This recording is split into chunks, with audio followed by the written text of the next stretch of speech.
Bueno, buen día, buenas noches, buenas tardes, cualquier día que sea. Va a ser el día que vamos a estudiar un motivo de consulta del aparato gastrointestinal. ¿Qué cuál va a ser? Va a ser el denominado diarrea.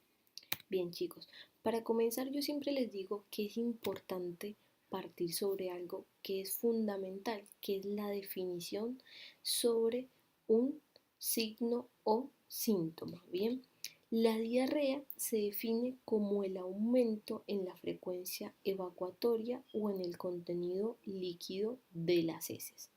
Aquí hay dos cosas fundamentales y dos partes sobre la definición. La primera, la diarrea, que es una pregunta de examen, te lo preguntan, ¿qué es? ¿Un signo o un síntoma? En realidad, la diarrea la tomamos como un síndrome, porque un síndrome es un conjunto de signos y síntomas. ¿Por qué? Porque el paciente cuando va a la consulta te va a referir que tiene un aumento en el número de la frecuencia evacuatoria.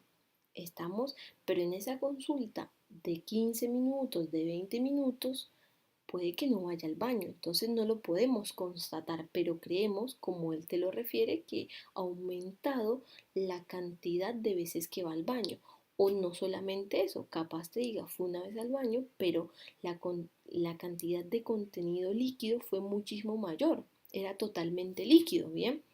Nosotros como parámetro cuantitativo vamos a tener que es cuando tenemos una concentración de líquido mayor o igual a 200 gramos en 24 horas. Bien, ya les voy a decir y les voy a explicar un poco más.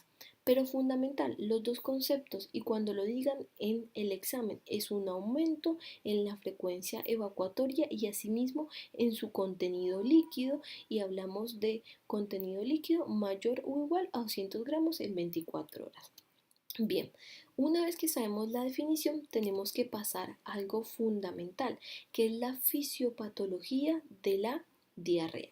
Pero para entender la fisiopatología de la diarrea, primero necesitamos saber lo normal. Dentro de lo normal vamos a tomar aquí en la mitad el tubo digestivo.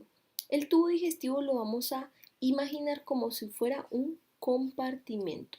En un compartimento, ¿sí? Vamos a tener normalmente un ingreso que este ingreso en este tubo digestivo va a ser de 1 a 2 litros por vía oral.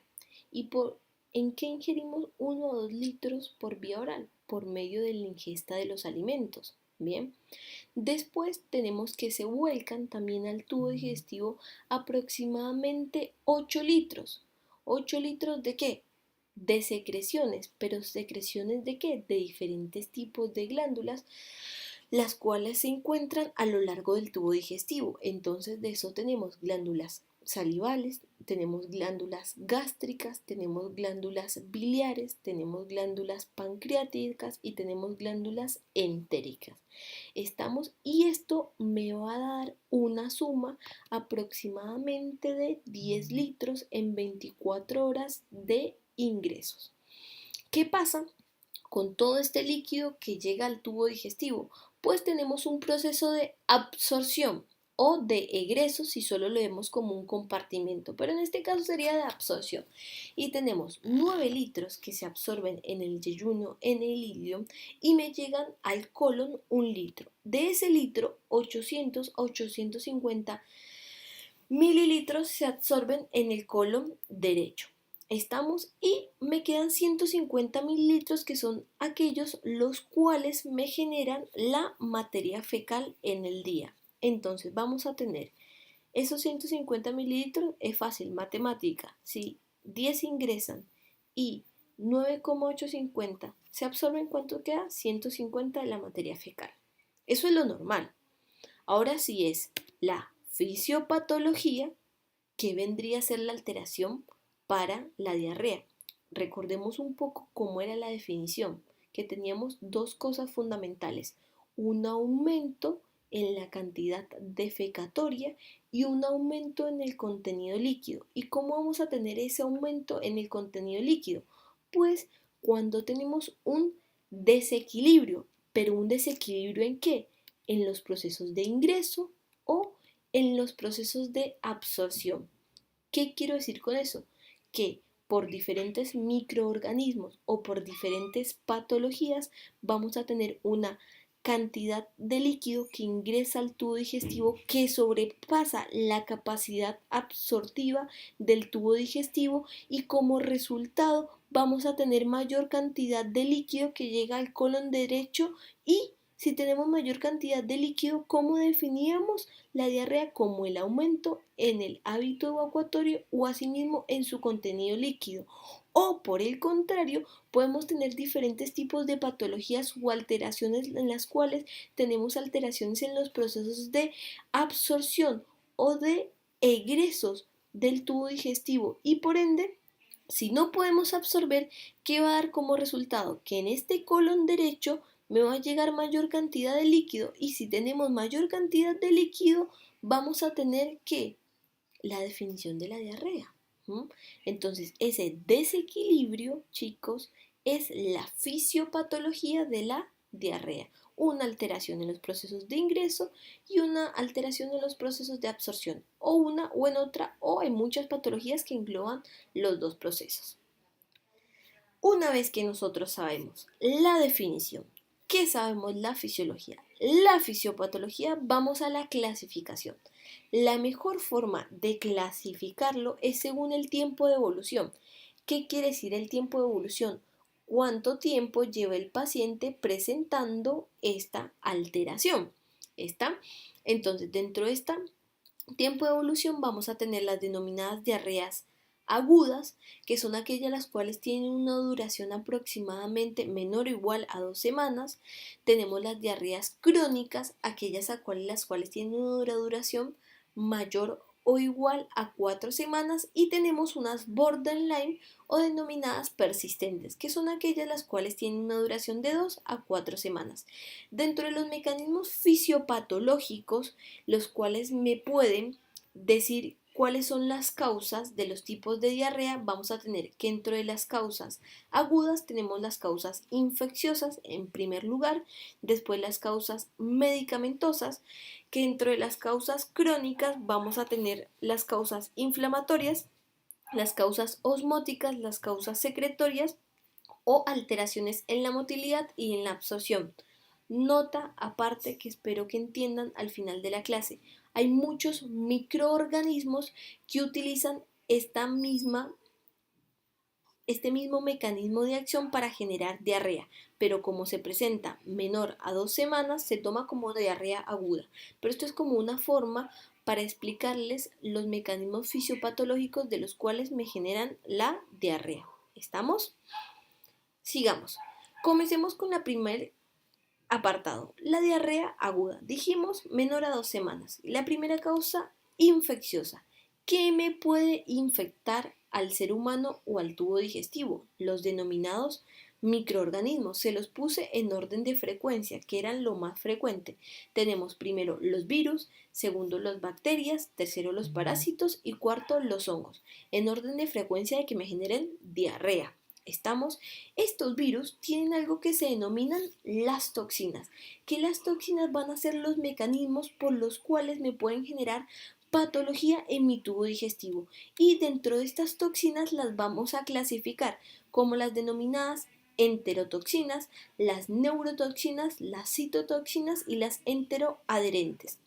¿A qué me refiero como para que lo entiendan un poco más? Es como si yo me fuera a la guerra y me dicen, bueno, Juan, que Juan en realidad es el virus. Virus, ¿qué tipo de arma quieres? ¿Tienes un cuchillo o tienes una escopeta o tienes una pistola? Entonces el virus dice, bueno, yo elijo la pistola. Entonces la pistola la vamos a llamar la enterotoxina. Bacteria, ¿usted qué elige? La bacteria dice, bueno, yo elijo la escopeta, entonces se va a llamar neurotoxina, como para que me entiendan, son las armas, ¿bien? Apartado, son ejemplos que me gusta dar para que puedan entender, ¿bien? Espero que les sirva, ¿no? Entonces, la enterotoxina se va a definir como aquella la cual actúa sobre el intestino delgado generando cambios en la absorción de los electrolitos y haciendo movimiento de líquido hacia la luz intestinal. La vamos a ver cuando veamos la fisiopatología de las inflamatorias, de las crónicas, de las secretorias, de las diarreas secretorias más que todo. Vamos con las neurotoxinas. Son aquellas las cuales actúan sobre el sistema nervioso autónomo produciendo un aumento del peristaltismo. ¿Qué pasa si en nuestro cuerpo tenemos un aumento del peristaltismo? ¿En dónde generamos ese desequilibrio? En el proceso de absorción de los líquidos. Entonces, si el cuerpo no tiene la capacidad de, o sea, no tiene el tiempo suficiente para absorber, me va a dar como resultado que al colon izquierdo me va a llegar mayor cantidad de líquido. Y si tenemos mayor cantidad de líquido, volvemos a la definición. Es un aumento en el hábito evacuatorio y asimismo en su contenido líquido. Bien, muchas veces también estas neurotoxinas, como me hacen una alteración del peristaltismo a nivel del sistema nervioso autónomo, van acompañadas de vómitos. Cuando veamos la fisiopatología del vómito, van a ver en dónde es que me va a hacer ese cambio conformacional. Bien, después tenemos las citotoxinas, que generalmente son esas toxinas las cuales me generan daño en la mucosa propiamente dicho, en el enterocito. Me hacen lisis de los enterocitos, me hacen un daño directo y se me va a presentar muchas veces la denominada disentería, que es un término que vamos a hablar más adelante. Y tenemos las denominadas enteroadherencias, que lo vamos a ver con la colitis pseudomembranosa. ¿Estamos? Entonces, para resumir, las diarreas menores a 2 semanas, la principal causa infecciosa. Dentro de las infecciones tenemos los virus, las bacterias, los parásitos, los hongos, que tienen armas, que son las toxinas, que las podemos clasificar según su fisiopatología como aquellas toxinas enterotoxinas, neurotoxinas, citotoxinas o enteroadherentes. ¿Entendido? Entendido. Vamos a pasar a la segunda causa de diarrea aguda, que es la causa medicamentosa. El mejor ejemplo para entender la causa medicamentosa es el uso de antibióticos. Lo van a ver en fármaco, lo vamos a repasar conceptos importantes y fundamentales. Los antibióticos son sustancias químicas las cuales se generan para hacer la lisis de, ¿qué? De las bacterias, solo de las bacterias, no de los virus, no de los parásitos. Por eso están los antiparasitarios o los antifúngicos. ¿Estamos? Bien. Entonces, ¿qué pasa con los antibióticos? ¿Por qué me generan diarreas? Y hay dos formas que me generen diarrea. Una es por la causa osmótica y otra es por la infección por Clostridium difficile. Cuando uno toma un antibiótico, el antibiótico lo van a ver en fármaco, vamos a tener algo que es farmacocinética y farmacodinamia, ¿bien? Que es la absorción, distribución, metabolización y eliminación de los fármacos. Cuando un fármaco, en este caso el antibiótico, se absorbe, pasa al compartimento central, que el compartimento central en este caso lo vamos a tomar como la sangre, se va a distribuir por todo el cuerpo. Y cuando se distribuye por todo el cuerpo, no va a ir directamente solo a las bacterias patógenas, sino nosotros tenemos algún tipo de bacterias en las cuales tenemos una simbiosis. ¿Qué quiere decir una simbiosis? Una relación de mutuo acuerdo que a las dos nos generan beneficio. En este caso, estas bacterias venían a ser las de la flora del tubo digestivo. Bien, entonces cuando tomamos el antibiótico también vamos a generar lisis de estas bacterias. ¿Y qué va a pasar? En la fisiopatología osmótica, cuando tenemos alteración de la flora colónica, porque la flora colónica la mata, la flora colónica normalmente tiene una función, que cuál es la fermentación de los hidratos de carbono. Pero si esta flora colónica está muerta, no vamos a poder fermentar los hidratos de carbono. Y si no podemos fermentar los hidratos de carbono, ¿qué vamos a tener a nivel de la luz intestinal? Un aumento de la presión osmótica. Y si tenemos un aumento de la presión osmótica a nivel de la luz intestinal, el cuerpo va a buscar el equilibrio y por ende el enterocito, que me va a generar un aumento de líquido a nivel de el tubo intestinal, y como resultado, ¿qué vamos a tener? un aumento en el líquido en mi materia fecal y ese aumento y ese desequilibrio en los procesos de ingreso sobre los procesos de absorción del cuerpo me va a dar como resultado la diarrea. ¿Estamos? Ahora, ¿qué pasa, chicos, también cuando tenemos alteración de esta flora colónica? Como yo les dije anteriormente, esta relación de mutuo acuerdo en realidad que me da un beneficio y ella es un beneficio porque pueden vivir. ¿Qué pasa cuando ya no está? Cuando me dejan limpiecito el tubo digestivo.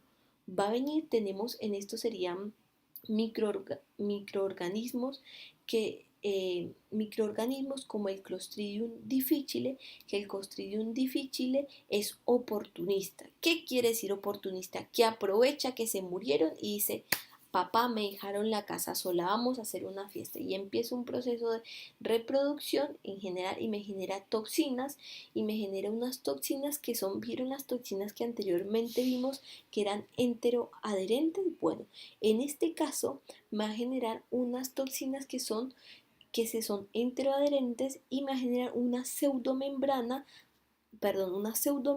a nivel del tubo digestivo. Y vamos a ver acá, bien, acá les puse, esta es una imagen desde una camarita, ¿sí? Una colonoscopía, bien, en la cual vamos a ver una colitis por Clostridium difficile. Esto que ven acá y observan esto blanco vendría a ser la toxina enteroadherente que al ponerse a lo largo del tubo digestivo, ¿en dónde me va a generar alteración, chicos? En el proceso de ¿qué? De absorción. Entonces vamos a tener ese desequilibrio. Como resultado, ¿qué vamos a tener? Vamos a tener un aumento de ¿qué? De líquido en la materia fecal. ¿Y qué dijimos que era el aumento de líquido en la materia fecal? La denominada diarrea. Bien. Nota aclaratoria y punto aparte. La infección por Clostridium difficile no es que siempre que tengo antibióticos, que tengo diarrea, es porque estoy con sobreinfección por Clostridium difficile. Como yo les dije anteriormente, este es un microorganismo oportunista. Esta sobreinfección se da en pacientes con ciertas preponderancias, como pacientes inmunodeprimidos. ¿Estamos? Casi siempre la diarrea por antibióticos en un primer momento se me va a dar por una causa osmótica, pero cuando es un paciente inmunodeprimido no se les olvide, o un paciente crónico con patologías de mucho tiempo internado, que también puede ser por Clostridium difficile. Cuando es por Clostridium difficile puede ser por este y por osmótica, ¿estamos? Para que lo sepan, nota aclaratoria. Sigamos entonces. Dijimos, diarrea aguda, menor a 2 semanas, causa infecciosa, ya la vimos, causa medicamentosa, ejemplo fundamental, antibióticos, causa osmótica o sobreinfección por microorganismos oportunistas, en este caso Clostridium difficile.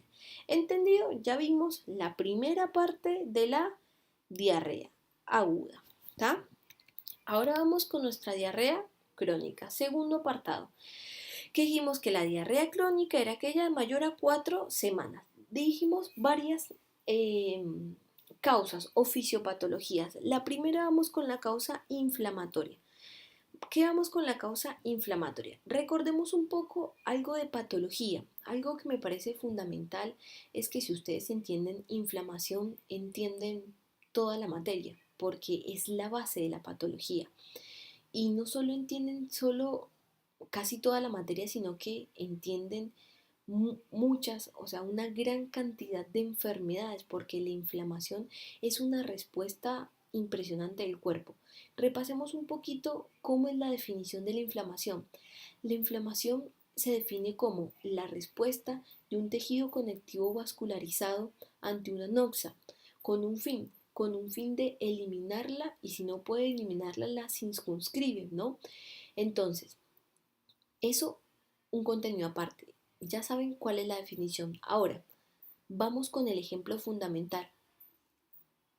Antes del ejemplo fundamental, ustedes saben itis, que itis significa inflamación. Entonces, si yo vemos el primer ejemplo, que es la enteritis radiante, entonces, ¿qué sería? Inflamación ¿de qué? De los enterocitos. ¿Y por qué? ¿Por qué tenemos inflamación de los enterocitos? En este caso, por una cuestión, por una radiación. ¿Y cómo carajos yo voy a tener una radiación en el enterocito? Supongamos que es un paciente oncológico que recibe radiación, radioterapia, porque es un tratamiento. ¿Qué va a pasar? Volvamos un paso aparte con la definición de inflamación, que era la respuesta de un tejido conectivo vascularizado. ¿Cuál es mi tejido conectivo vascularizado en este caso? El tubo digestivo. Les dije anteriormente, ante una noxa. ¿Cuál es esta noxa? La radiación. ¿Con el fin de qué? De eliminarla. Bien, o si no, la circunscribe. Entonces, el mismo cuerpo genera una inflamación en el tubo digestivo. ¿Ustedes recuerdan el primer proceso de la inflamación del tubo digestivo que teníamos un aumento de la permeabilidad?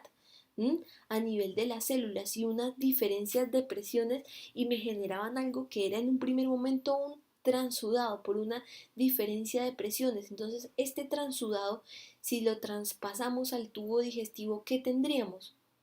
Un aumento en la cantidad de ¿qué? De líquido o de que se vuelca al tubo digestivo, que me pasa la capacidad de que de absorción del tubo digestivo sobreagregado, chicos, que en este caso también tenemos daño de que de los enterocitos y de la capacidad de absorción. Entonces tenemos un desequilibrio en los dos procesos, tanto en los de ingreso como en los procesos de absorción. Y por ende vamos a tener la diarrea, un aumento en el hábito evacuatorio y asimismo en su contenido líquido. ¿Estamos? Ese es la causa de una enteritis radiante. Ahora, la enfermedad de Crohn, ¿qué es una enfermedad autoinmunitaria? Que quiere decir que tu mismo cuerpo te ataca, ¿a qué ataca? Al tubo digestivo, igual que la colitis ulcerosa. Ya lo van a ver más adelante en clínica, pero es fundamentalmente eso, ¿bien? Después vamos ahora, dentro de la fisiopatología de las diarreas, vamos a ver la causa osmótica. Dentro de la causa osmótica, que ya se las explico un poquito, pero acá les hice un cuadro, que es lo que les haría en el tablero, si lo tendríamos, vamos a tener mucha imaginación. Acá tenemos el enterocito, acá tenemos la luz intestinal y vamos a tomar como soluto el manitol. El manitol, chicos, es una sustancia química la cual muchas veces se utiliza para pacientes que necesitamos que eliminen cierto tipo de líquido o que me aumenten la presión intraluminal a nivel del tubo digestivo. O hacen lo mismo que el laxante. ¿Qué pasa? El manitol es una sustancia química la cual no puede ser absorbida por el enterocito. ¿Pero por qué no puede ser absorbida? Porque no tenemos las enzimas capaces de generarme la degradación del manitol. Por ende, el manitol llega a la luz intestinal y va a querer entrar al enterocito, pero como el enterocito no tiene la capacidad, ¿qué va a pasar? Se me va a devolver y me va a quedar en la luz intestinal. Pero ¿qué pasa cuando tenemos el manitol en la luz intestinal? ¿Qué me genera? Al ser una molécula osmóticamente activa, ¿qué me va a generar? Un aumento de la presión osmótica a nivel de la luz intestinal.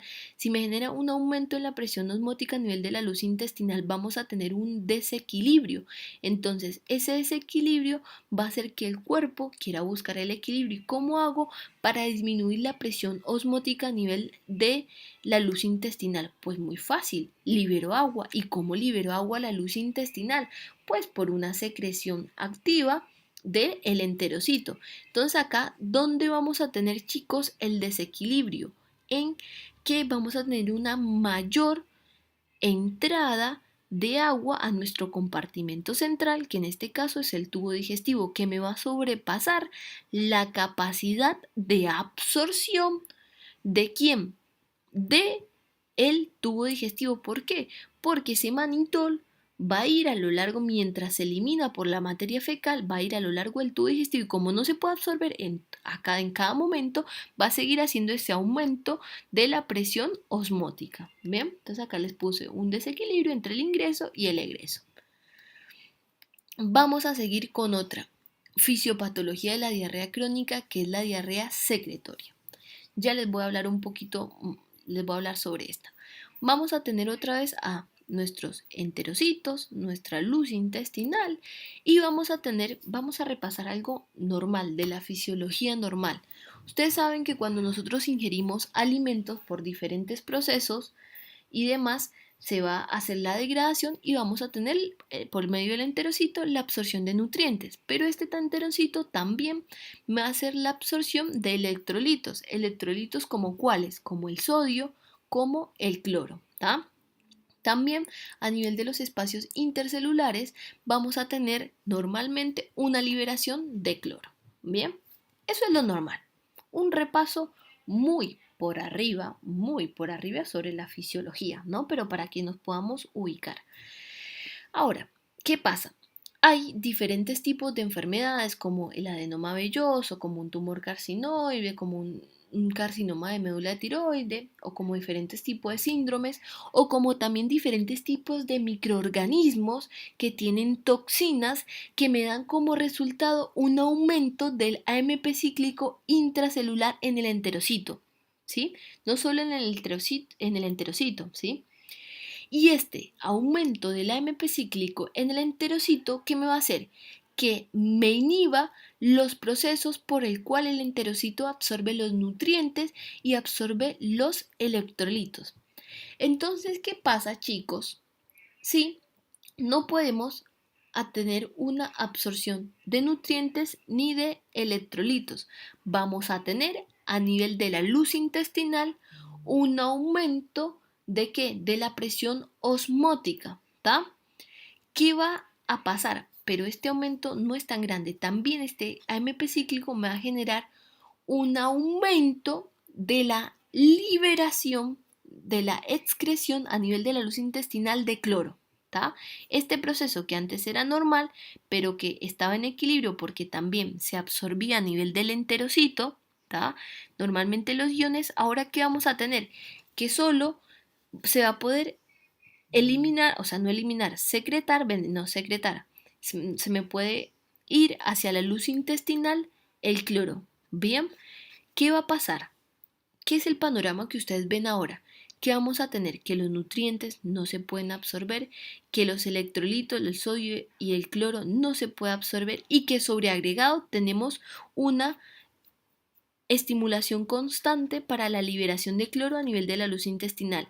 ¿Y esto qué me va a dar como resultado? Un gran aumento de ¿qué? De la presión osmótica. ¿Y qué va a hacer el cuerpo? ¿Qué va a hacer? Para aumentar y para disminuir en realidad, no para aumentar, para disminuir la presión osmótica a nivel de la luz intestinal, me va a segregar agua y vamos a tener ese denominado desequilibrio. Entonces ustedes ahora me van a preguntar, bueno, ¿y cuál es la diferencia con la diarrea osmótica? ¿Tá? Porque en la diarrea osmótica solo teníamos un aumento de la presión intracelular, pero no teníamos alteraciones, ¿sí? En el ingreso de electrolitos. En este caso, la secretoria, lo que pasa es que va a estar inhibido los mecanismos en los cuales ingresa sodio y cloro y vamos a tener una liberación constante de cloro a la luz intestinal. ¿Estamos? Y vamos a tener que el denominado desequilibrio, que ya lo dije, entre los ingresos y los egresos. Bien, vamos con la diarrea crónica, el último mecanismo fisiopatológico que es alteraciones en la motilidad y en la malabsorción. Vamos con el principal caso, o sea, una enfermedad que es el hipertiroidismo. En el hipertiroidismo tenemos una alteración en nuestra tiroides y tenemos una mayor secreción de T4. La T4 me aumenta mucho el peritaltismo, entonces, ¿qué me hace en este caso? Que el paciente, si aumenta el peritaltismo, ya lo dijimos anteriormente, no va a permitir que el tubo digestivo cumpla con la función normal de absorción de los nutrientes y también de líquido, y esto me va a dar como resultado que un aumento en el líquido, en la materia fecal y por ende el desequilibrio, y por ende vamos a tener la diarrea. Bien chicos, entonces hasta el momento, ubiquémonos en tiempo y espacio. Ya vimos la definición, vimos el mecanismo fisiopatológico, que es el desequilibrio, vimos cómo era la forma de abordar este síndrome, que es por medio de la clasificación aguda y crónica. Vimos la fisiopatología de la infecciosa, vimos la fisiopatología medicamentosa, vimos la crónica, todas las fisiopatologías. Ahora, ¿qué pasa? Ahora, ¿qué seguiría? Tenemos que saber cuando te llega la consulta cuáles son los denominados criterios de gravedad. ¿Qué significa? Aquellas ítems o situaciones en las cuales yo a este paciente lo tengo que dejar internado. ¿Estamos? Dentro de estos criterios de gravedad vamos a tener personas que tengan una edad mayor o igual a 70 años, personas aquellas las cuales se encuentran deshidratadas, vamos a tener una clase de deshidratación, personas, y se las voy a clasificar al grado 1, leve, moderada, bueno, en fin, personas las cuales tienen fiebre elevada con escalofríos porque me hace pensar más que todo en una disentería, personas con un dolor abdominal grave pero en mayores de 50 años porque puede ser otro tipo de enfermedades como una descompensación de una diabetes, lo vamos a ver cuando veamos diabetes en defensa, vamos a llegar allá, seamos positivos, puede ser una disentería grave. O personas inmunocomprometidas. Esos son como criterios clínicos en los cuales este paciente no lo voy a dejar y no lo va a mandar solo con vía tratamiento vía oral y tratamiento en su casa con dieta. ¿Estamos? Bien, hay un tema que se los van a preguntar y que cuando están en diarrea lo tienen que saber, que es el síndrome disentérico. ¿Qué es disentería? La disentería es un trastorno inflamatorio del intestino, en este caso la gastroenteritis, especialmente en el colon, que produce una diarrea grave, obviamente, porque lo dijimos gastroenteritis, que contiene moco y sangre en las heces. Entonces, para que no se les olvide, ¿qué es disentería? Diarrea, moco y sangre. Acá les puse la diarrea. Estas son imágenes las que les pueden dar susceptibilidad a algunos estudiantes. Una no es personal y la otra, justo ayer estaba de guardia y me acordé que tenía que hacer el power y dije voy a tomar la foto. Obviamente el paciente sabe. Bien, esta, lo que ven acá es una foto, esta es de internet, que una diarrea en la cual tiene mucha concentración de moco. ¿Vamos? Y esta, que es a título personal, es una diarrea en la cual vamos a ver la presencia de sangre. ¿Estamos? Dense cuenta que en esta materia fecal tenemos un aumento en el contenido líquido. Tenemos moco, esto blanquito que se ve acá, bien, pero también tenemos la sangre. Bueno, chicos, antes, antes que nada, que me hace falta decirles sobre la diarrea un resumen para terminar, ¿tá? Ya saben, la definición, cómo se clasifica, aguda, crónica, cuáles son los mecanismos fisiopatológicos, estamos, qué tendría, cuáles son los criterios graves y nada más. Y por último, muchas gracias por su atención. Si salen de la casa, hay tabla, porque esto es una cuestión social y entre todos. Por eso estamos haciendo esto, para que ustedes puedan seguir estudiando y feliz día, cualquier día que sea, tarde, noche, y espero que les sirva. Cualquier cosa me están informando, diciendo, estamos para ayudarlos.